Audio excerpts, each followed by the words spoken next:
When a man is getting ready to meet up with someone he genuinely likes, his mind is often a mix of excitement and uncertainty. He's wondering if she's going to have a good time, if she'll feel that spark, if he's going to say the right thing, or maybe mess it up entirely. And in that sea of overthinking, there's one thing that cuts through the noise and grounds him in a way few things can. A message that says, "I'm really looking forward to this." It seems simple, maybe even obvious, but its impact is anything but small. Those words are reassurance in the middle of a storm of questions.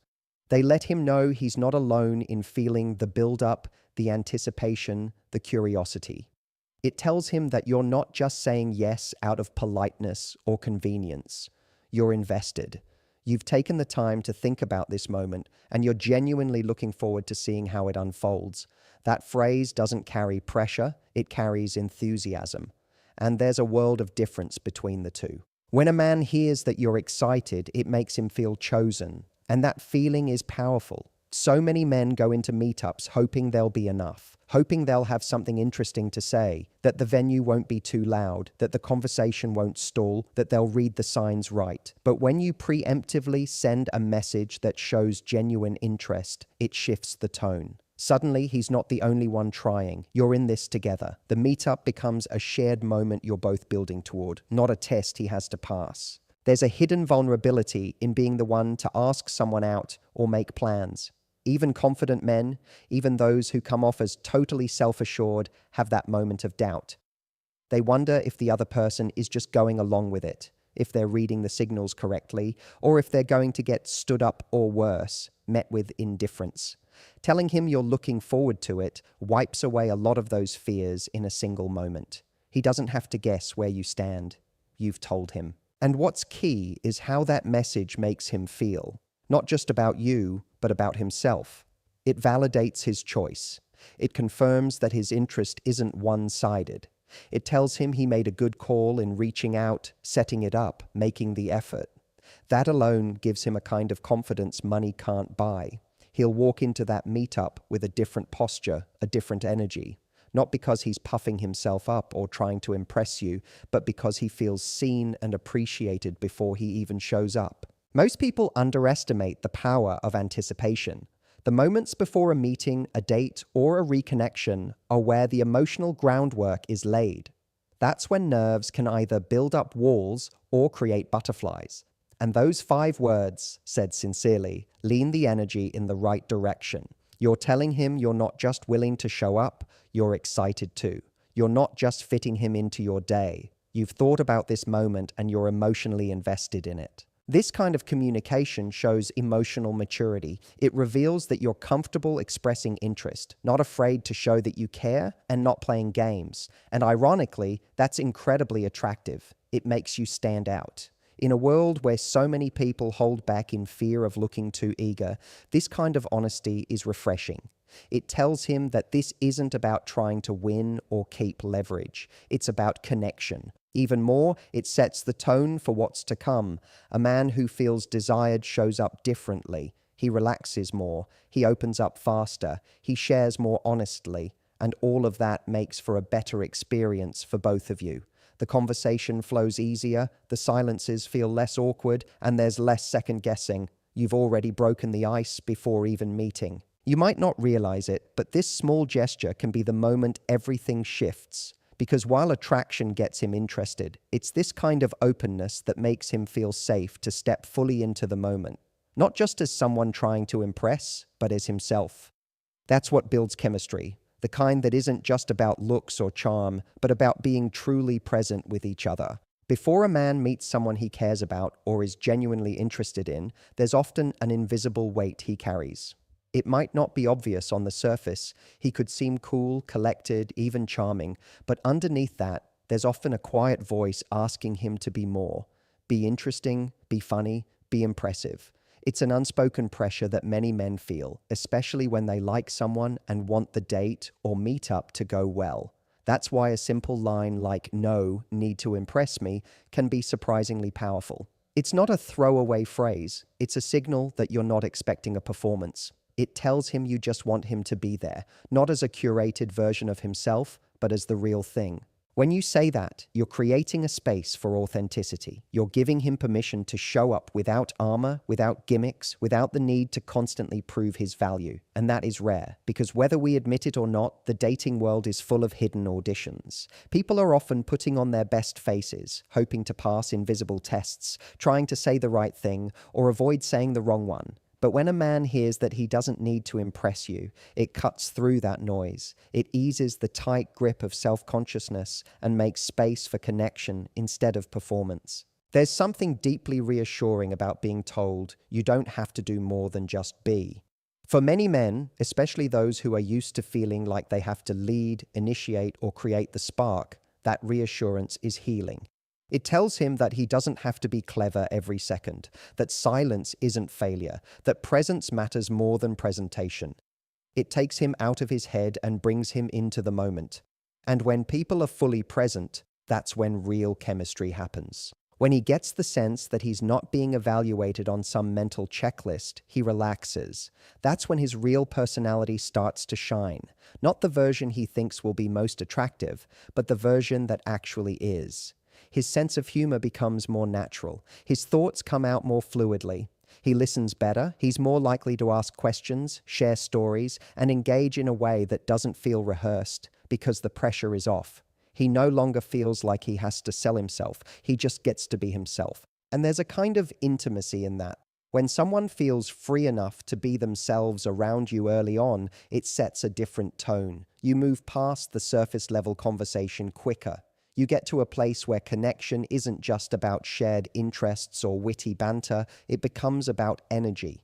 Two people who are both showing up honestly tend to recognize each other quickly, and that kind of recognition doesn't need to be forced, it flows naturally, but that only happens when one or both people take the lead in creating that safe emotional space. Saying there's no need to impress is one way to do that. It's also a sign of confidence on your part. It tells him that you're secure enough in yourself that you don't need someone to jump through hoops to prove their worth. You're not looking to be dazzled, you're looking to connect. That's the kind of presence that not only attracts someone, but earns their trust. It shows that you're emotionally grounded, and when someone senses that, it becomes easier to let their guard down. In a world full of posturing and performative dating, someone who gives you the space to be imperfect is a gift. That simple phrase also invites him to shift his focus. Instead of being consumed by how he's coming across, he starts to pay more attention to you, to the dynamic, to the moment itself. He notices your laugh, he pays attention to how you respond, he listens with more intention because he's not distracted by self-judgment. And you can feel that difference when it happens. The interaction stops being something he's trying to survive or succeed at and becomes something he's actually enjoying. When you remove the pressure to impress, what you're really doing is setting the foundation for emotional safety. You're signaling that this isn't about games or perfection, it's about showing up as you are. And that gives him the kind of freedom that most people don't realize they're craving. The freedom to drop the script, to stop calculating every move, and just be a man getting to know a woman in the most honest and human way possible. There's something powerful that happens when a man hears someone say they love when the two of them talk. It's not just about compliments or flattery, it speaks to something deeper. It taps into the emotional space where connection lives. Because in a world filled with distractions, performance, and surface-level conversation, being told that someone values your dialogue means you're being seen for who you are, not just what you do. It tells him that his words land somewhere meaningful, that his thoughts aren't floating into silence, but are actually felt, remembered, appreciated. And for a man who's emotionally invested, that can mean more than almost anything else. So often men grow up in a world that teaches them to be strong, capable, and put together. But what that doesn't always teach them is how to express emotion, how to be vulnerable, or how to open up without feeling exposed. That's why when a woman says she enjoys their conversations, it's not just about the content of what was said. It's about how safe and connected he feels when they talk. It says to him, "You're not just a body or a plan or a provider. You're someone I feel something with when we speak." That in itself is a rare kind of intimacy. For men who value depth over performance, this kind of validation goes straight to the heart. It gives them room to open up further. It tells them it's okay to share their ideas, to reveal parts of themselves that don't come out in every conversation, because what it signals underneath everything is that they're not being judged while they're speaking, they're being heard, and not just heard passively, but listened to with interest and emotion. That creates a powerful feedback loop. When someone feels that their presence is genuinely welcomed and their thoughts matter, they lean in even more. They reveal more. They stop editing themselves. They stop worrying about whether their story is too long or their opinion too much. They just let themselves be. That's when real conversation happens, the kind that people remember, the kind that creates feelings that linger long after the meetup ends. And it's not about impressing with perfectly timed lines or deep philosophical takes. It's about realness. It's about two people getting lost in the rhythm of each other's thoughts and enjoying the ride. That kind of connection isn't created by forcing it. It's created by giving someone permission to be themselves in your presence. And those 5 words are a kind of quiet invitation to do just that. There's also an emotional courage in saying it. When you tell someone you love talking to them, you're not playing it safe. You're not guarding your feelings behind indifference or vague politeness. You're being honest. You're showing interest. And that kind of openness creates space for someone else to step forward too. It takes the interaction out of guessing mode and into a real space, a space where connection is named, not just implied. And when a man hears that, especially before a meetup, it gives him something solid to hold on to. He's not walking into the unknown wondering where he stands. He knows, at least in part, that something real is already happening. It's worth remembering that many men don't often hear things like this. Conversations are common, but being told that those conversations are special, that's different, that's meaningful, and it plants a seed of trust that can grow into something more. He starts to believe that maybe this isn't just another moment, another evening, another date to get through. Maybe it's something worth showing up for fully. Maybe he doesn't have to pretend to be more confident than he feels or hide the quirks that make him unique. Because if she enjoys talking to him, maybe the rest of him is welcome too. The anticipation of a meetup can carry a lot of silent tension. Is it going to go well? Will we have enough to say? Will we click in person the way we do over the phone or through messages? Those are the quiet doubts that live in the back of many minds. But when someone says they love the way we talk, some of that tension dissolves. It reassures him that the connection isn't imagined, that there's a real spark there, one built not just on attraction, but on communication. And that makes the idea of seeing each other feel exciting rather than nerve-wracking. Before a meetup, there's always a subtle energy in the air, a mix of curiosity, excitement, and maybe even a hint of nervousness. Both people are walking into a moment that hasn't fully formed yet, wondering what it will feel like, how it will flow, if that spark will really be there. And that's why when a woman says to a man, "This is going to be fun," it shifts the entire dynamic before they've even stepped into the same room. It removes a layer of pressure and injects a feeling of lightness, which so many people crave but rarely express out loud. Fun isn't just about laughter or entertainment. It's about presence. It's about freedom. It's about shared energy that's easy and real. When a man hears those words, especially from someone he's interested in, it tells him that this isn't a job interview or a performance. He doesn't have to walk in armed with perfect conversation topics or an elaborate plan to impress. It reframes the whole idea of the meetup from something formal or high stakes into something human and enjoyable. It says this is a moment for connection, for play, for exploration, not evaluation.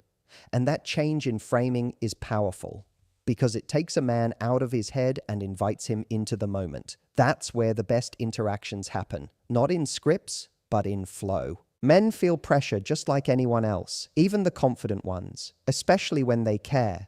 They want to show up well, say the right things, bring good energy, and leave a great impression. But too much pressure often works against those very goals. It creates stiffness. It kills spontaneity. And most of all, it makes it harder to be yourself. When someone lets you know in advance that fun is on the agenda, it gives you emotional permission to loosen your grip. It tells you you're not being measured, you're being met. And fun doesn't mean shallow. It means that there's room for laughter, curiosity, unexpected turns in the conversation.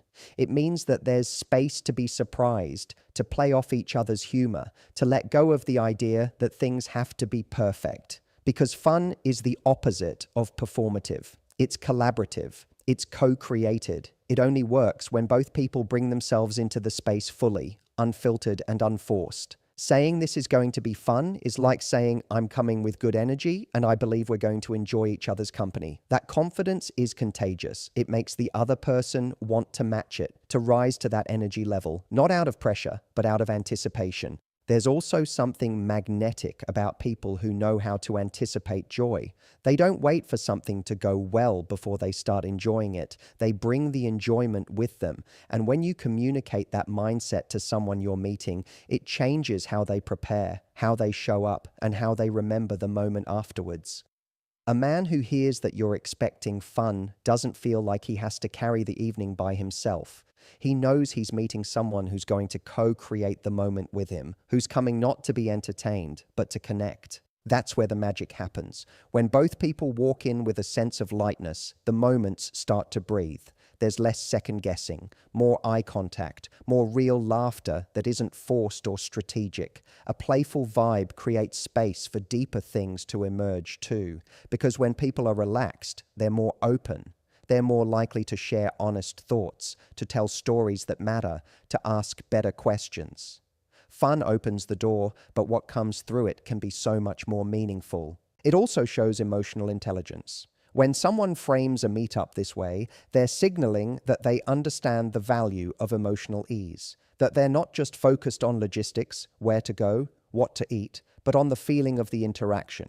That's what people actually remember, not the name of the cocktail or the restaurant lighting, but the way someone made them feel. When you say this is going to be fun, you're setting that emotional tone before anything else has even happened. And that's a rare kind of leadership in dating. What's even more impactful is that it's inclusive.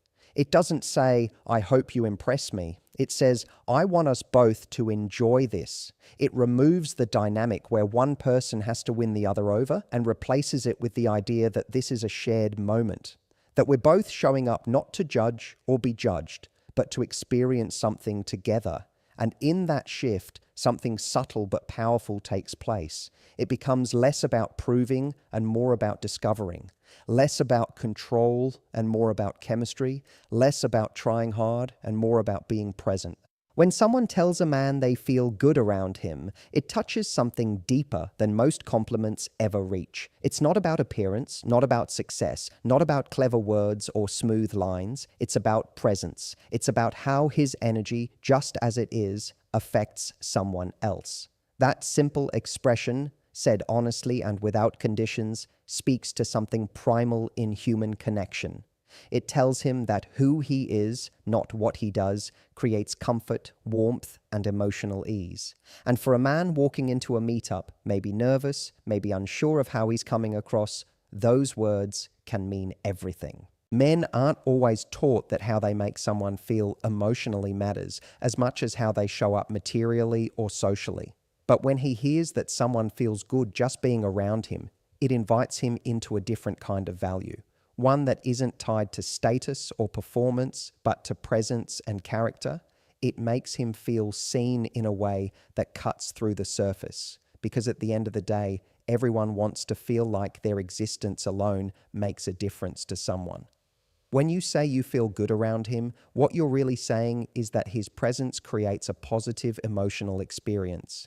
And that sticks. Think about what that does to someone before a meetup. It diffuses so much of the pressure. It changes the internal dialogue from, I hope I'm enough, to, I already bring something that matters.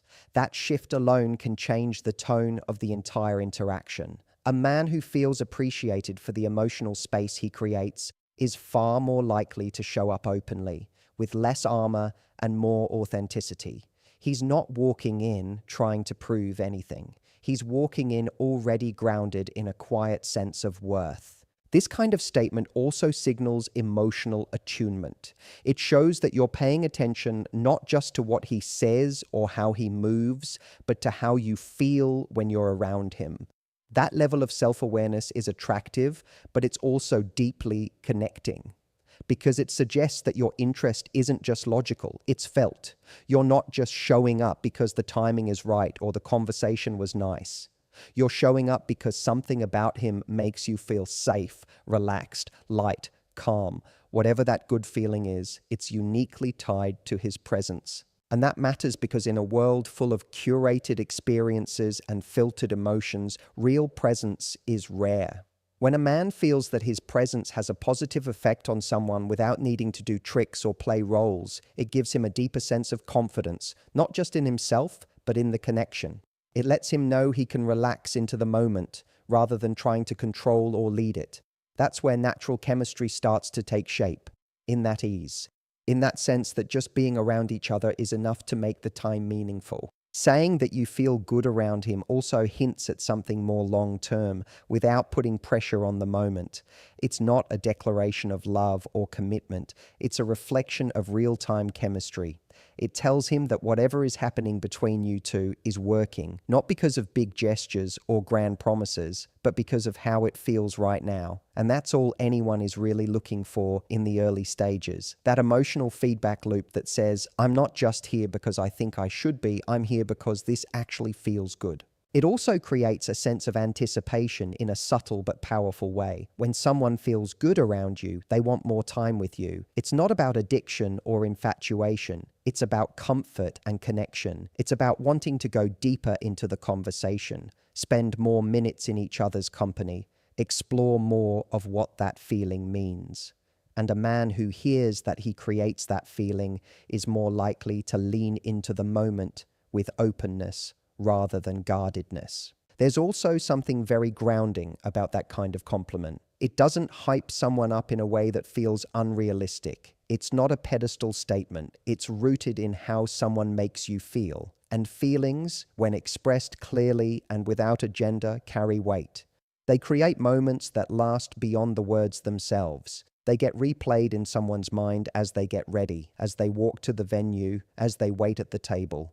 It gives the meetup emotional momentum, which is something no amount of planning can substitute for. When someone hears that they make another person feel good just by being themselves, it gives them emotional permission to keep being that person. And when people are allowed to be themselves without judgment or expectation, that's when the most memorable connections are born.